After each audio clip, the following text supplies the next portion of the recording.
According to my scenario, we have first one presentation. I'm delighted to be here today with all of you. Oh, I see so many friendly faces here.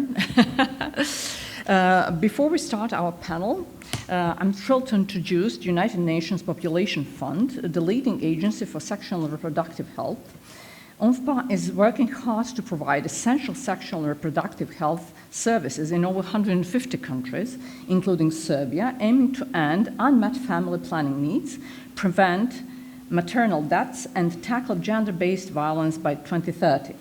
Under the motto, ensuring rights and choices for all, UNFPA is making waves in promoting gender equality and supporting family-friendly and youth-oriented policies.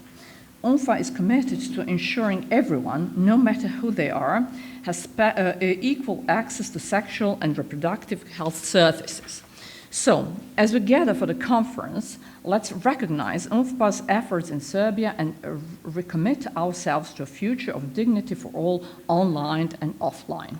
Ladies and gentlemen, it is my honor to invite Mr. Džon Kenedi Mosoti, UNFPA Director for Serbia, to join me on the stage, please.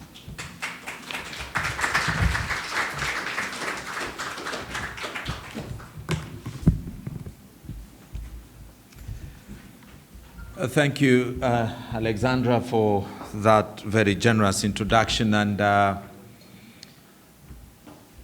this morning when I came in, and I know that we were talking about women CEOs, and I think Alexandra looked at me and said, look, you know, you're going to speak on behalf of 4 billion men in the world, and the pressure is on.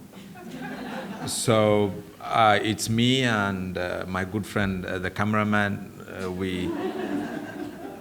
It's us. We have to be able to do this. But my credentials for possibly being a woman CEO is that growing up with a mother and 4 sisters and a wife with 3 very opinionated girls, I didn't stand a chance. I had to join them because I couldn't beat them. And I see myself as being a CEO of some kind, and that is why I'm probably here. But also more is what you've just heard from Alexandra about the work that United Nations Population Fund, UNFPA, is doing around the world. I have a long speech, but what I will do is that I think it is good for us to be able to cut to the chase so that we can really talk about the issues that matter the most. But even having said that, it's a privilege for me and for UNFPA to be able to partner for us to be able to be here at the Women CEO Summit. It's really an exceptional moment for us to be able to walk together, talk together, engage together, and see how we could be able to improve the situation of women and girls, not just in our neighborhoods, but in all over the world. And as I said, that I grew up with 4 sisters, so I know the unique challenges. I know the circumstances are not different because I grew up in Kenya. The circumstances are a lot different here than they are in Kenya. But I could be able to draw similarities because as a man, or as a boy at that particular time, I was truly a very privileged individual as compared to my sisters. I do not know if it was conscious, but because of the circumstances during which we lived, there were things that I was provided for that I do not think my sisters were provided. There are things that we did not discuss that were very important for my sisters, but we couldn't discuss them.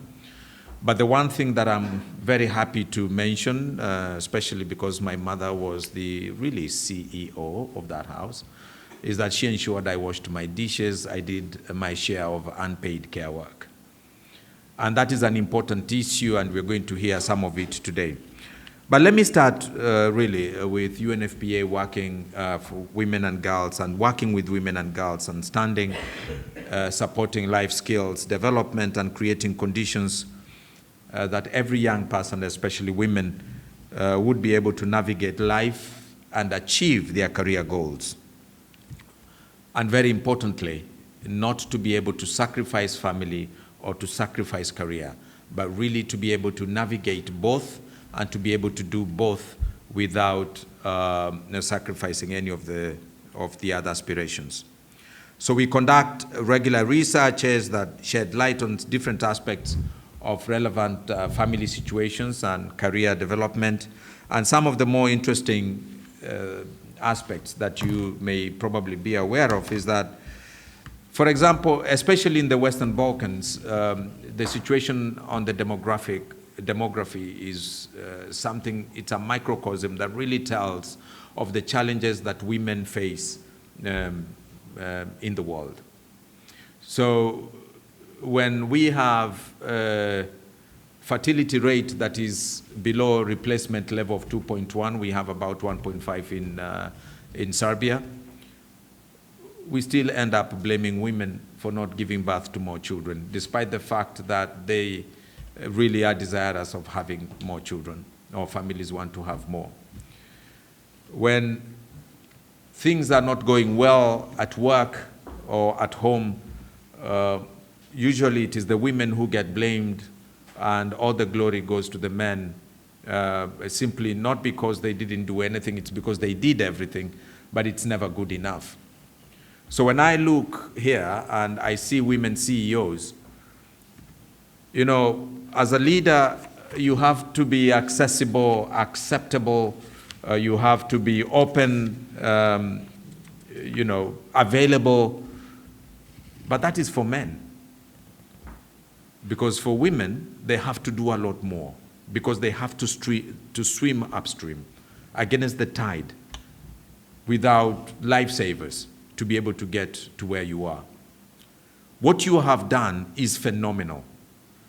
What you have done is really amazing. Unfortunately for you, is that you're judged more harshly than men do. That you're looked at, of course, when things go wrong, it's because you're a woman. And when things go right, it's because you got the support of excellent men who are surrounding you. So you're perceived as role models, you're perceived as influencers, and a lot of young girls and young women are looking to CEOs for them to one day be like you. But sometimes it is good to be able to tell that story, and to tell that story so accurately that they know from the beginning that it's not going to be an easy path to leadership. That they have to do, unfortunately, probably twice or even 3 times more than what men do to be what they are.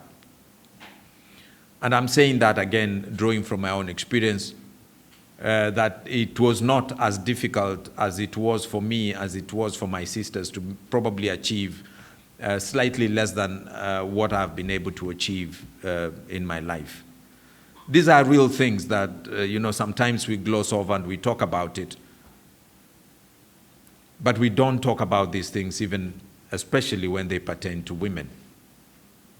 We don't talk about menstruation. We never talked about menstruation. That was a discussion between mom and the girls. We never spoke about, you know, pregnancy, early pregnancies, about navigating through relationships and violence that was meted out against girls all the time, and I could see it during lunchtime and during break. We all saw this. And it's not just in Kenya or in Africa or in the US where I live now. Violence is everywhere. And we see it, and sometimes we don't do anything about it. We are all guilty. There's a fair share of blame all of us could be able to take. And we see it as well on the internet. Technologically facilitated gender-based violence is pervasive. I was introduced to some, when we were doing this UNFPA, doing body right, and I really want to thank Brankitsa for championing this, together with the Commission, on some of the work that we've done on technologically facilitated gender-based violence under the body right movement. I was introduced to these places where platforms and websites are hosted where women are stripped naked and they are objectified, and then they are sold in all these different places. You probably do not know this, but they have AI tools that put words in your mouth which you never said, that enhance different parts of your body so that they can be appealing to some sick people. But you know what? If it was private companies, and I'm happy to see Coca-Cola and others really great companies in the world, if you try to infringe on that copyright, within few hours, they will come down on you like a ton of bricks. It will be taken down from the internet and work, and they'll sue you and you'll be liable for millions upon millions of monies. Not for body, especially women's body.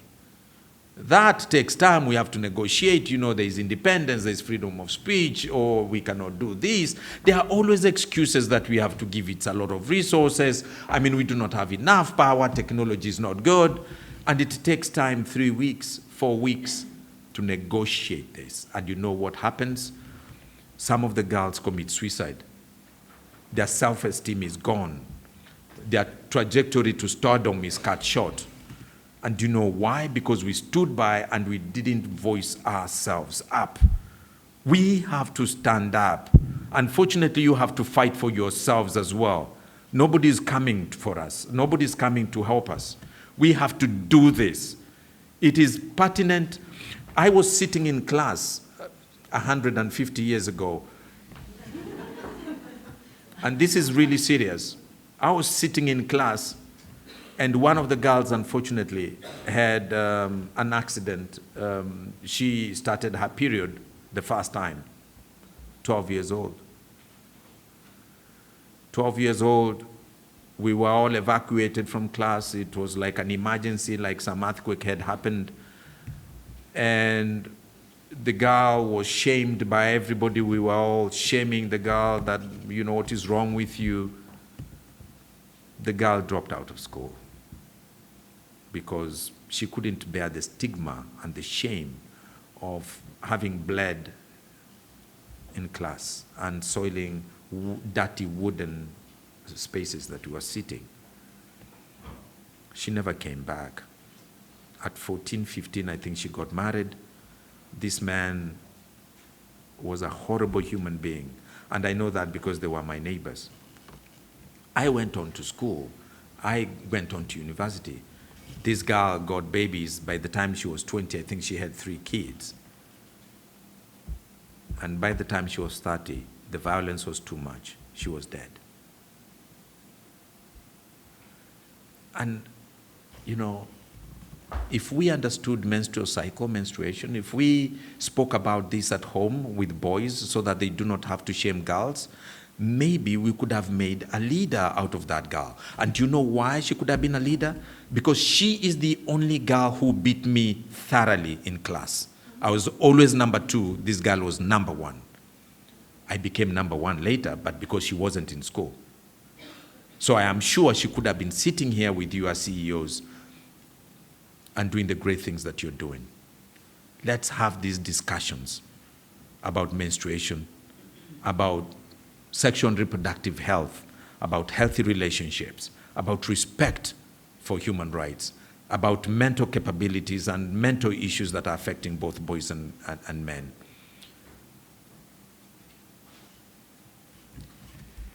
I'm going off script, but I just thought that perhaps we should be able to speak on some of the work on the body right campaign, and I think that on gender-based violence as well. And I know my colleagues, Borka, who's in the room with some of Jay and others from UNFPA, I'll probably run away from this room because I didn't read a speech that they prepared so many times, and I corrected it several times. But you know what? Let me conclude by saying something from the heart. I take my share of blame for that young girl who did not succeed 150 years ago. I've tried to do right by my children. I've tried to do right by UNFPA in the whole of the Western Balkans.